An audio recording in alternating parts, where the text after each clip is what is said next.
good time. Now you can go. Tabi hayat yok burada, herkes taş katli. Burası benim çürük anılarımın başkenti. Dakikalık bir zevkin adına da haşlendi. Bir hayatın içinde biz efendi. Hiç kimse olmasa da bak yanımda fark etmez. Çocukken hep dinlerdim, kardeşlerin terk etmez. İstanbul lanet, idare et bir zahmet. Anlatacaksam daha net, tek çözüm olur, devam et.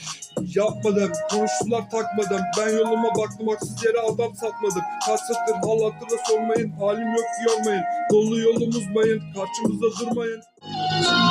Tasting my patience, man, you wanna be hanging outside your mind until the planetary, cause you're outside your mind, you're blind where you wanna see. Stepping up to me, man, you must feel like you wanna be free, like a demon that needs to be exercised. Get out of my space, man, it's ecstasy. People moving all around like they got to me, when in reality it's not me. It's a fallacy to retreat from the pain that they won't be. I fronted the front that they carry me this way. No doubt they have to show themselves off, testing my patience. It's better off jerking off or heading off to a place where you can't be a jerk. I thought that these kids maybe wanted to play it off. So they should learn a thing or two.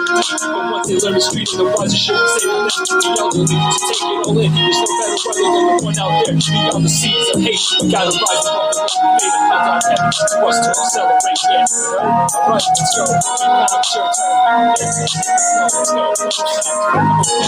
Tabi hayat yok burada, herkes taş katli. Burası benim çürük anılarımın başkenti. Dakikalık bir zevkin adına da haşlendi. O benli bir hayatın içinde biz efendi. Hiç kimse olmasa da bak yanımda fark etmez. Senin dinlerdim, kardeşleri terk etmez. İstanbul lanet, idare et bir zahmet. Çocuklar lanet, olur devam et.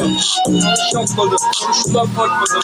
Ben yoluma baktım, haksız yere adam satmadım. Kaç satır, alakalı sormayın, halim yok sormayın. Dolu yolumuz mayın, karşımızda durmayın.